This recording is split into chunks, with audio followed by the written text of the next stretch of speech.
আসসালামু আলাইকুম ভাই, একটা প্রশ্ন নিয়ে আসছি আপনাদের সম্মুখে। এই মা ভালো না বউ ভালো?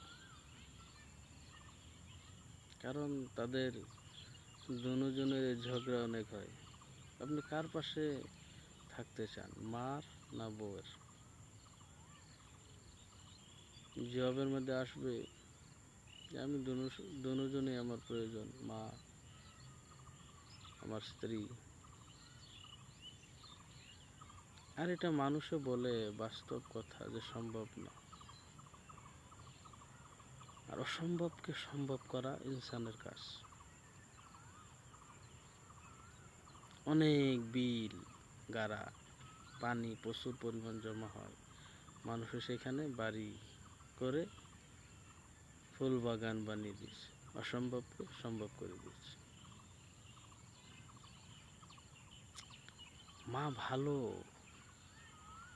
স্ত্রীও ভালো। মা বোঝে না, স্ত্রীও বোঝে না। আপনি তো বোঝেন, আপনার জ্ঞান আছে, আকল আছে, বুদ্ধি আছে। মা এবং স্ত্রীকে, দুইটাকে এক পথে নেওয়া অসম্ভব তেমনি সম্ভব। তার জন্য আপনাকে কৌশল, অনেক বুদ্ধি খাটিয়ে চলতে হবে, অনেক। আর সেই বুদ্ধিগুলি আপনারা কিভাবে অর্জন করবেন তাও বলে দেব। আমার নিজের অভিজ্ঞতা দিয়ে আমি বলতেছি।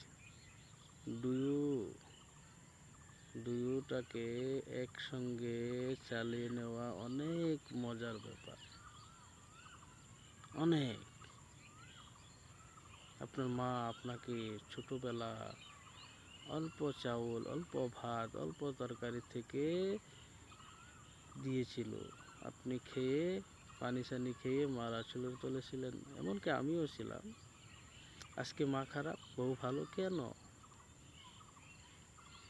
তারা ঝগড়া করে, বেলেক হয়ে গেছি কেন ভাই? একদিন তো আপনিও মা বাপ হবেন, আপনার ছেলে মেয়ে আপনাকে এরকম ভাবেই বেলেক করে দেবে। কারণ পরম্পরা।